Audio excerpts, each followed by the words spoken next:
परमेश्वर सचमुच हमारे साथ है। आज का कलाम आपके टूटेपन में आपको हौसला और दलेरी देने जा रहा है। Hallelujah, hallelujah. लेकिन मैं चाहती हूँ कलाम में जाने से पहले मैं आपसे कुछ कहना चाहती हूँ, कुछ बताना चाहती हूँ आपको। सबसे पहले आप इस घर के लिए, इस जगह के लिए जहां पर आप बैठे हैं और परमेश्वर की आराधना कर रहे हैं, खुदावंद का कलाम सुनते हैं और हजारों लोग शिफाएं पाकर जाते हैं। सबसे पहले आप इस घर के लिए जोर से परमेश्वर की महिमा करें। मैं आज आपको ये इसलिए बताने जा रही हूँ, मैंने कभी आज तक आपको अपने जीवन की गवाही मैंने आपको नहीं बताई। वैसे मेरा पूरा जीवन गवाहियों से भरा हुआ है, लेकिन आज खास क्योंकि मैं ब्रदर जब सुबह मेरे साथ बैठे थे, ब्रदर थॉमस, तो मैं उनसे इस घर के विषय में उनसे बात कर रही थी। मुझे लगा कि मैं बताऊं आप सबको कि परमेश्वर के साथ जब हम अड़े और खड़े रहते हैं दीवानों की तरह, चाहे लोगों की नजरों में हम मूर्ख नजर आए, गधे नजर आए, लेकिन जब हम परमेश्वर के साथ अड़े और खड़े रहते हैं, परमेश्वर अद्भुत सामर्थ्य, अद्भुत शक्ति के साथ आपके साथ उतर आता है। हालेलुया। हम इस घर में शिफ्ट होने से पहले, यहाँ पर आने से पहले हम लोग लुधियाना में रहते थे, और जितना बड़ा ये घर है, जो लोग पीछे गए हैं जिनको पता है, इससे डबल और ट्रिपल वो घर बड़ा था जहां हम लुधियाना में रहते थे। तो जैसे हमने लुधियाना में शिफ्ट किया, मेरे पापा क्योंकि NHPC में थे, तो उनकी पोस्टिंग जो चेन्नई में, पोस्टिंग नहीं, वो कुछ अपने पर्सनल ट्रेनिंग के लिए, ऑफिशियल ट्रेनिंग के लिए 6-7 मंथ्स के लिए वो चेन्नई चले गए। और मेरा छोटा ब्रदर वो होटल मैनेजमेंट कर रहा था, उसकी भी ट्रेनिंग लग गई द ग्रैंड इंटरकॉन्टिनेंटल गोवा में, वो भी 7-8 मंथ्स के लिए चला गया। और मैं गुरु नानक देव यूनिवर्सिटी अपनी हायर स्टडीज के लिए चली गई, और पीछे उतने बड़े घर में मेरे मम्मी अकेले रह गए, और वहाँ वो न्यू कॉलोनी थी, आसपास कोई घर नहीं था, कोई बहुत एक या दो इक्का दुक्का घर थे, और रात को अंधेरा होता था तो पूरी सुनसान होती थी, और मेरे मम्मी अकेले रह के बहुत डिप्रेशन में चले गए, टेंस्ड रहने लगे। तो हमने क्या किया, वहां से हमने उस घर को सेल किया, और हम इस घर में, ये बना हुआ घर हमने किसी से बाय किया था। जब हम इस घर में आए, इस घर को देखा, बाहर आप पीछे जाएंगे, ऊपर सीढ़ियों से चढ़कर एक कमरा है, वो कमरा बंद था, इट वाज लॉक। तो जब हमने उनसे पूछा कि ये कमरा बंद क्यों है, तो उन्होंने अपने किसी देवता का नाम लिया, उन्होंने बोला ये उनका कमरा है। हमने भी खुलवाना जरूरी नहीं समझा, हमने सोचा कोई बात नहीं। और उसके बाद जब हम इस घर में आए, इस घर में हमने शिफ्ट किया, वो कमरा बाहर का खुला था, और जब हमने देखा वहां पे, आप सोचो, सब शैतानी वेदियां बनी हुई थी उस कमरे के अंदर, बहुत सारी शैतानी वेदियां। और जब हम यहाँ पर शिफ्ट हुए, इस घर के अंदर 1 मिनट भी कोई रह नहीं सकता था। लोग जब रात को सोते थे, ऊपर सोता था कोई, तो कोई कहता था मुझे किसी ने थप्पड़ मारा, कोई बाहर वाले कमरे में सोता था तो कोई कहता था मुझे किसी ने टांगों से पकड़कर खींचा। और इतनी नेगेटिव एनर्जीज आपको आते इस घर के अंदर महसूस होना शुरू हो जाती थी। लेकिन जब हम प्रार्थना करते रहे, परमेश्वर की एक अद्भुत योजना थी। हमारी इलेक्ट्रिसिटी खराब रहने लगी। जब इलेक्ट्रिसिटी खराब रहने लगी, हमने इलेक्ट्रिशियन को बुलाया, तो उसने चेक किया, उसने कहा आपकी सारी वायरिंग चेंज करनी पड़ेगी। और उसने जब ये जो कंसीलर्स होते हैं, इनको जब खोला, सारे घर के कंसीलर्स को, तो हर एक कंसीलर के अंदर लाल रंग के कपड़े में दाल और मिर्चे और पता नहीं कौन कौन सी चीजें बांध के हर कंसीलर के अंदर रखी गई थी। और हमने उसको निकाल तो दिया उन सबको जहां जहां से हमें मिली, लेकिन उसके बाद भी वो जो नेगेटिव एनर्जीज यहाँ पर काम करती थी, जैसे मैंने आपको बताया कि रात भर लोग सो नहीं पाते थे, और हम भी तंग होते थे, घर में अलग सा एनवायरनमेंट हो गया था, और हमारा पैसे का इतना नुकसान होने लगा, हर तरह की मुसीबत और हर तरह की खराब चीजें हमने अपने जीवन में देखी।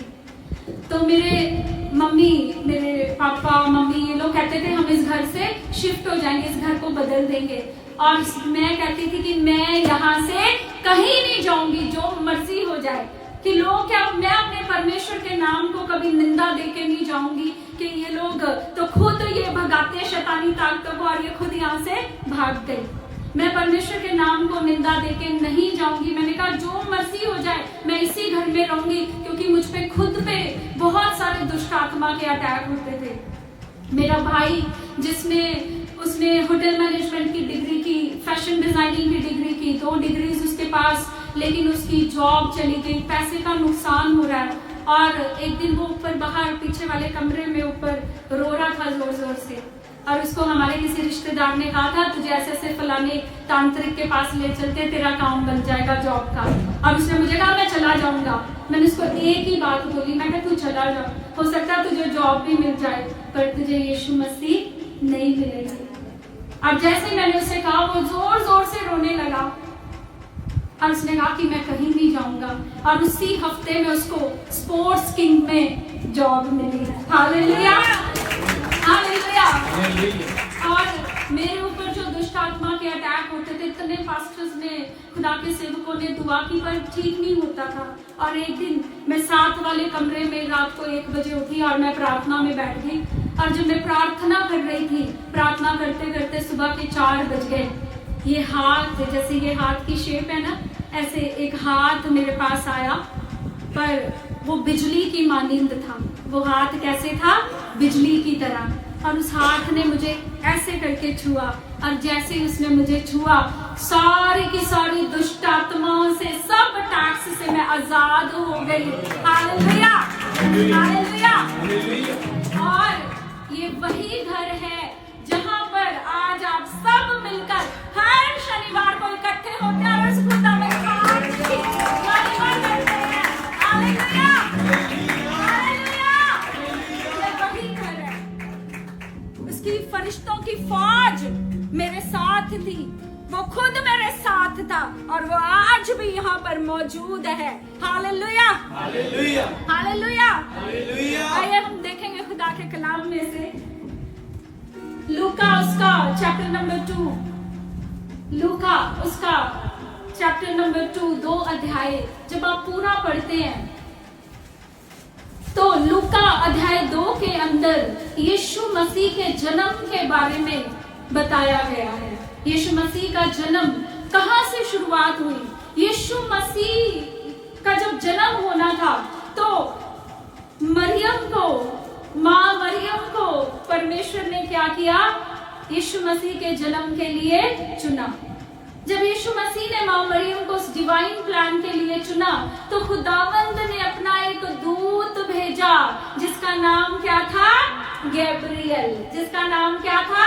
गैब्रियल या जिब्राइल, हम हिंदी में कहते हैं जिब्राइल फरिश्ता माता मरियम के पास गया और जाकर उनको बताया कि परमेश्वर की क्या योजना है उनके जीवन के लिए, किस तरह से वो कुंवारी गर्भवती होंगी, वो ओरिजिनल सिन में भी नहीं पड़ी, और किस तरह से एक उद्धारकर्ता उनके द्वारा जन्म लेगा इस धरती के ऊपर।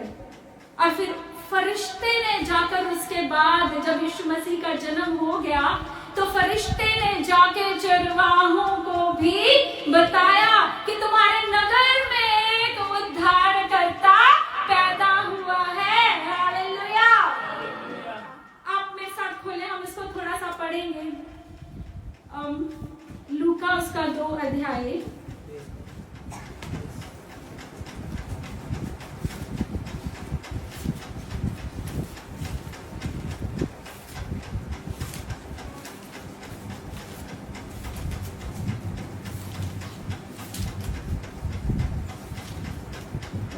लिखा, उसी प्रदेश में कुछ चरवाहे थे जो रात के समय मैदान में रहकर अपने झुंड की रखवाली कर रहे थे, और अचानक प्रभु का एक दूत उनके सामने आ खड़ा हुआ। प्रभु का तेज उनके चारों ओर चमका और वे अत्यंत भयभीत हो गए। तब स्वर्गदूत ने उनसे कहा, डरो मत, क्योंकि देखो मैं तुम्हें बड़े आनंद का सुसमाचार सुनाता हूँ जो सब लोगों के लिए होगा, क्योंकि आज दाऊद के नगर में तुम्हारे लिए एक उद्धारकर्ता जन्मा है और यही मसीह प्रभु है। और इसका तुम्हारे लिए यह चिन्ह होगा कि तुम एक बच्चे को कपड़े में लिपटा और चरनी में लेटा हुआ देखोगे। तब एकाएक उस स्वर्गदूत के साथ स्वर्गदूतों का एक समूह परमेश्वर की स्तुति करते हुए और ये कहते हुए दिखाई दिया, आकाश में परमेश्वर की और पृथ्वी पर मनुष्य में महिमा और पृथ्वी पर मनुष्य में शांति हो जिससे वह प्रसन्न है। Hallelujah, hallelujah. एक दूत दिखाई दिया सबसे पहले, और फिर क्या लिखा है, उसके साथ एक आर्मी ऑफ एंजल्स, दूतों की एक सेना दिखाई दी। Hallelujah, hallelujah. तो बाइबल इस चीज का प्रमाण है, बाइबल इज द प्रूफ कि स्वर्ग में क्या है, स्वर्ग दूतों की एक सेना है। हालेलुया।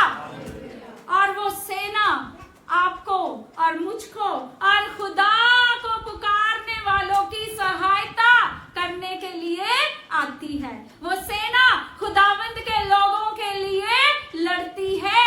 तो आप कभी भी अकेले नहीं है, क्योंकि आपके साथ क्या है, आसमानी सेना। Hallelujah, hallelujah. हम जानते जगह जगह पर बाइबल के अंदर हम देखते हैं कि परमेश्वर ने लश्कर भेजे, खुदा ने सेना भेजी अपने लोगों के लिए लड़ने के लिए। Hallelujah, hallelujah. हम जानते हैं बहुत एक अजीब एक बहुत पॉपुलर या फेमस या कह लो सब, हर एक व्यक्ति उस बात से अनजान नहीं है, सब उस बात के बारे में जानते हैं कि जब सीरिया का राजा यरूशलेम के राजा से लड़ रहा था और अलीशा के ऊपर परमेश्वर का आत्मा सीरिया के राजा की सारी योजनाएं प्रकट कर देता था, तो सीरिया का राजा बड़ा हैरान हुआ। उसे लगा कि जो बातें मैं अपने कमरे में करता हूँ वो भी इस अलीशा को कैसे पता लग जाती है। तो राजा ने क्या किया, अपनी सारी सेना लेकर अलीशा को पकड़ने के लिए भेज दिया। अब अलीशा का जो सेवक था उसके साथ जैसे ही उसने देखा कि एक आर्मी राजा की अलीशा को पकड़ने के लिए आई है, वो घबरा गया। कभी कभी हम भी सामने वाले को अपने से ज्यादा ताकतवर, जोरावर समझकर हम भी घबरा जाते हैं। लेकिन अलीशा ने क्या कहा, उसने कहा, हे परमेश्वर इसकी आंखें खुल जाए। उसकी आंखें खुल गई और सेवक ने क्या देखा कि जितनी आर्मी राजा की थी, सीरिया के राजा की, उससे कहीं ज्यादा स्वर्ग के परमेश्वर की आर्मी, उसकी सेना अलीशा को घेरे हुए थी। हालेलुया। और जैसे ही उस सेना ने, राजा की सेना ने अलीशा पे वार करना चाहा, अलीशा ने कहा, हे परमेश्वर मैं चाहता हूँ ये अंधे हो जाए, और सारी की सारी राजा की सेना अंधी हो गई। Hallelujah, hallelujah. आप उस परमेश्वर की संतान है। हालेलुया, आप उस खुदावंद की संतान हैं। आप कभी भी अकेले नहीं हैं। आप कहीं पर भी किसी भी हिस्से में कमजोर नहीं है, क्योंकि खुदाओं का खुदा और उसके लश्कर आपके साथ रहते हैं।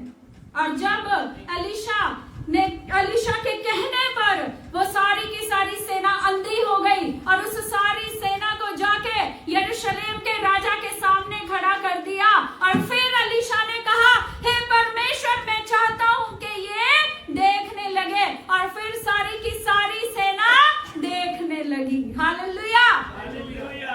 अब यरूशलेम के राजा के सामने उसके दुश्मन की सेना थी, तो राजा अलीशा को हे पिता कह के बुलाता था। उसने कहा कि हे मेरे पिता, मुझे बता कि मैं इस सेना का क्या करूं, क्या मैं इसे मार डालूं? लेकिन अलीशा ने एक बात कही राजा से, उसने कहा कि तू क्या कर, इन्हें शाही भोजन करवा, इनके लिए शाही भोजन बना और इस पूरी सेना को शाही भोजन करवा, ताकि ये अपने स्वामी के पास लौट जाए खा पी कर।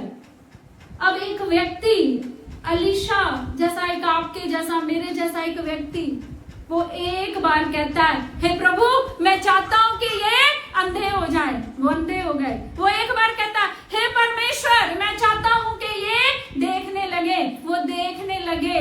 ऐसा हुआ कैसे कि स्वर्ग की सेना उस व्यक्ति के पास आ गई। उन लोगों के हृदय देखो कि दुश्मन उनके हाथ में है, दुश्मन उनके हाथ में है। और अलीशा क्या कहता है राजा से कि अपने दुश्मन की सेना को क्या कर, शाही भोजन करवा। और कलाम में लिखा है कि राजा ने वैसा ही किया। उसने उस पूरी सेना को, दुश्मन की सेना को क्या किया, शाही भोजन करवाया। और लिखा गया वो सेना वहां से लौट गई और फिर कभी वहां पर वापस नहीं आई। Hallelujah, hallelujah, hallelujah.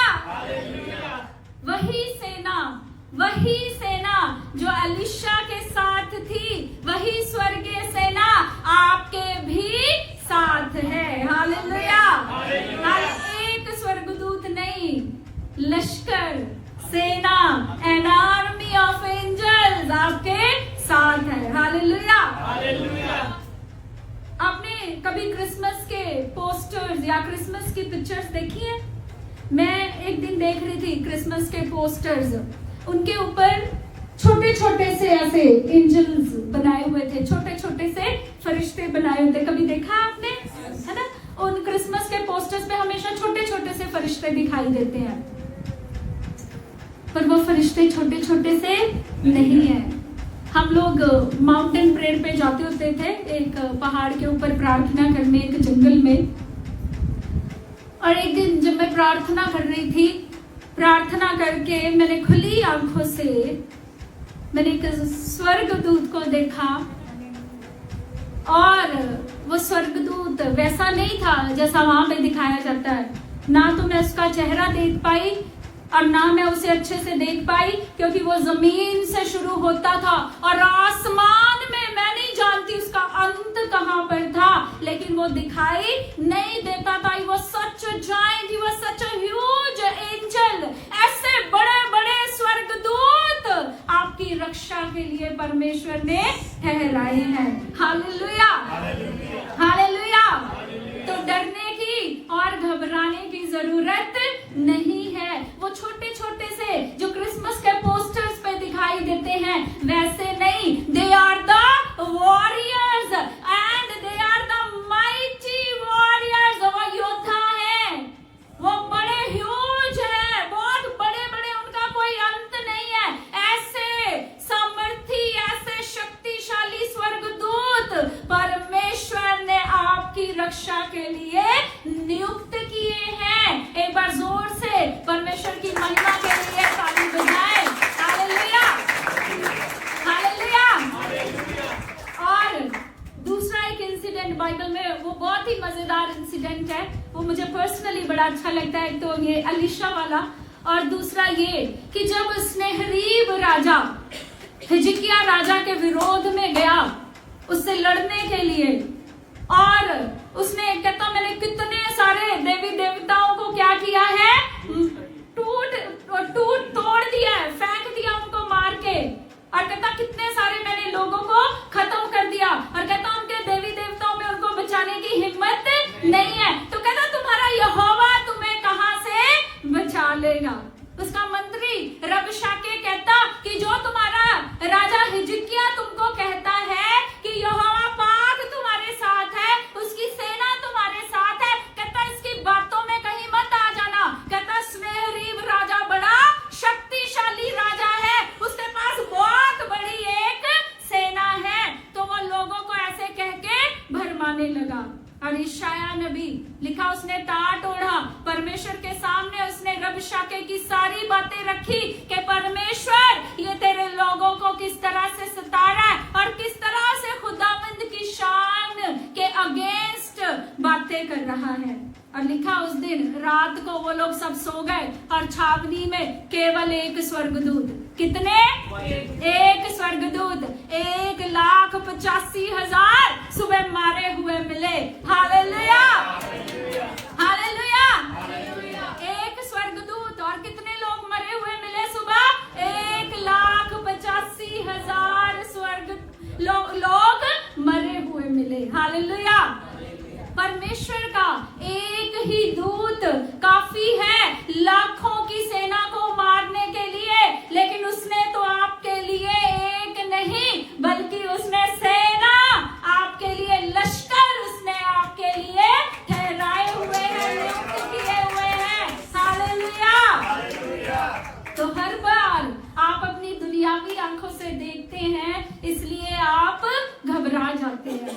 कभी कभी आत्मा के चश्मे लगा के देखा करो तो आपको नजर आएगा, जब ये आत्मिक संसार खुल जाएगा, जैसे अलीशा के सेवक को नजर नहीं आया, दुनियावी आंखों से देखता है और घबरा जाता है कि राजा की बड़ी सेना आ गई। लेकिन जैसे ही अलीशा प्रार्थना करता, प्रभु इसकी आंखें खोल, आंखें तो खुली थी, लेकिन कौन सी आंखें खुल गई? अब आत्मिक आंखें खुल गई और आत्मा में देखने पा रहा है कि जितनी सेना उनको मारने आई उससे कहीं ज्यादा परमेश्वर ने उनकी सहायता के लिए भेज दी है। Hallelujah, hallelujah, hallelujah, hallelujah. तो ये माइटी वॉरियर्स, ये माइटी शक्तिशाली एंजल्स आपके साथ हैं, हर पल आपकी रक्षा करने के लिए।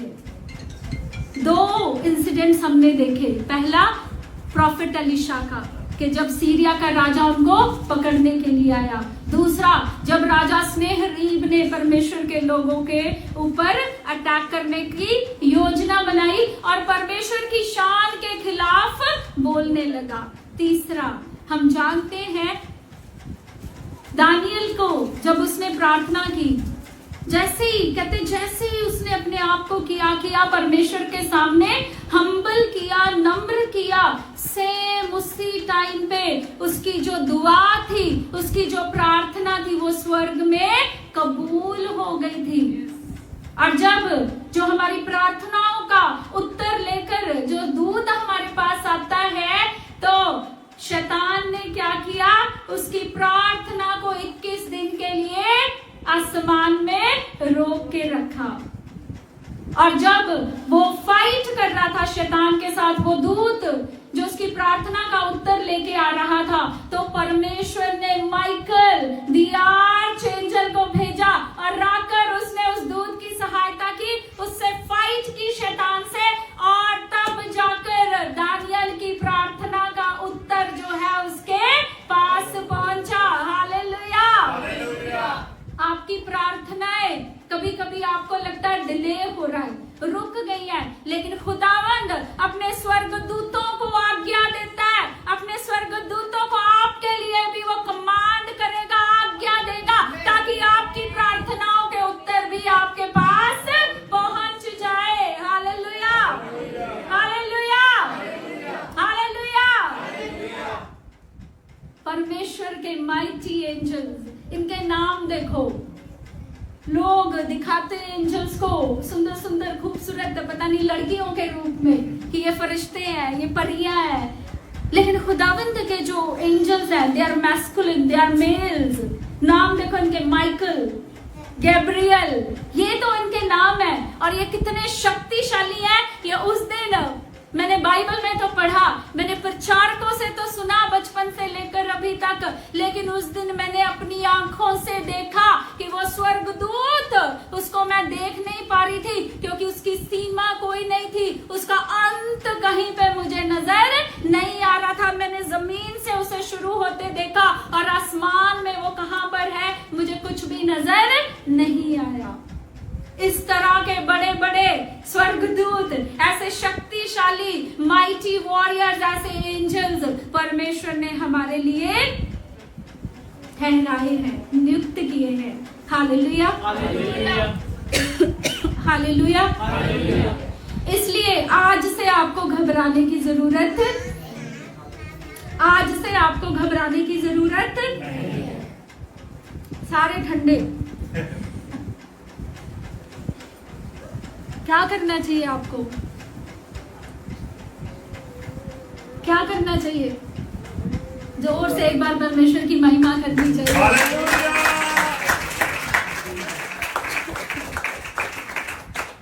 क्योंकि आप सोचो, जहां पर आप कमजोर हो, आपको दिखाई नहीं दे रहा अपनी शारीरिक आंखों से, लेकिन वहां पर एक हेवनली आर्मी, एक स्वर्गीय सेना आपके लिए मौजूद है।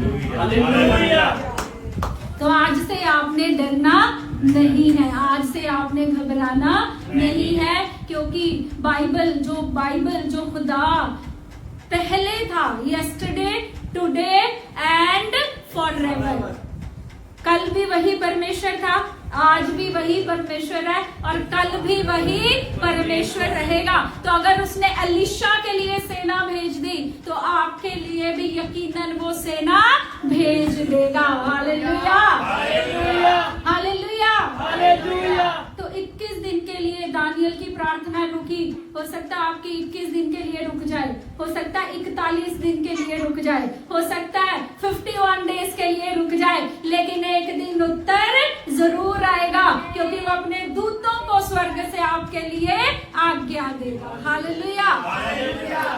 और उसके बाद हमने देखा कैसे परमेश्वर ने एलीशा के लिए स्वर्गीय सेना भेजी। हमने देखा कैसे खुदाए पाक के एक दूत ने सनेहरीब के 1,85,000 सैनिकों का अंत कर दिया। और उसके बाद हम प्रेरितों के काम में देखते हैं कि जब राजा हेरोदेस ने देखा कि यीशु मसीह का नाम सब जगह पर फैल रहा है, तो लोगों ने क्या किया, यहूदी क्या करते थे, खुदावंद यीशु मसीह को मानने वाले लोगों को सताते थे, और इसमें यहूदियों को बड़ा आनंद और बड़ी खुशी मिलती थी। और वो इसलिए पौलुस को और सिलास को भी उठाकर ले गए। और खुदा का कलाम कहता है कि पौलुस को जब उस जेल के अंदर बंद किया गया, उसके हाथ और पैर चेन से बंधे हुए थे, और उनके इस ओर भी एक सैनिक था और दूसरी ओर भी एक सैनिक था, और बाहर से जेल का दरवाजा भी बंद था। और लेकिन उस हालात में भी 21 दिन तक चाहे प्रार्थना रुकी रही दानियल की, चाहे वो अभी पौलुस और सिलास बेड़ियों में है, जकड़े हुए में है, लेकिन तब भी वो क्या कर रहे थे, खुदावंद की आराधना कर रहे थे। और तभी लिखा, स्वर्ग से एक दूत आया और उसने पतरस की, उसने पौलुस की पसली पे मारा, और जैसे वो उठा उसको पहले लगा कि शायद वो कोई दर्शन देख रहा है, कोई विजन, कोई स्वप्न देख रहा है, लेकिन उस दूत ने उसे बोला उठ, और उनके बंधन टूट गए, उनकी बेड़ियां टूट गई, वो जो बंधनों से जकड़े थे आजाद हो गए, और जेल का दरवाजा अपने आप खुल गया। हालेलुया। खुदावंद अपने दूतों को भेजता है, किस लिए, आपकी रक्षा करने के लिए।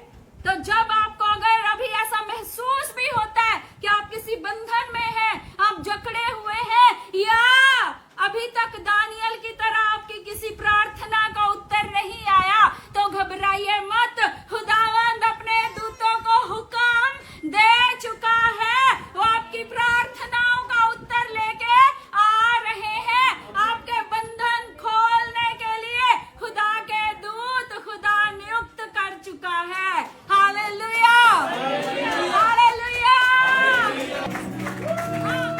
आप लोग जानते हैं मैंने ये टॉपिक क्यों उठाया था, क्योंकि हम फिर से उसी समय में पहुंच चुके हैं जहां पर पौलुस और सिलास वाली परिस्थिति आएगी। तो खुदा से अनुग्रह मांगते रहे, परमेश्वर से फजल मांगते रहे कि हम भी उनकी तरह अपने विश्वास में कायम रहे, मजबूत रहे। अगर बेड़ियों में भी जकड़े हो तब भी अपने खुदा पाक की महिमा करते रहे। हालेलुया। क्योंकि हम उन्हीं हालातों में पहुंचते जा रहे हैं फिर से, जहाँ पे मसीह लोगों को सताया जा रहा है, लेकिन अपने ईमान में पक्के रहे, अपने विश्वास में मजबूत रहे। ये अपने आप से नहीं होगा, नहीं तो पतरस की तरह क्रूस आने पर 3 बार इनकार कर दोगे। इसलिए खुदा से फजल और अनुग्रह मांगते रहे कि खुदा हम पे फजल अनुग्रह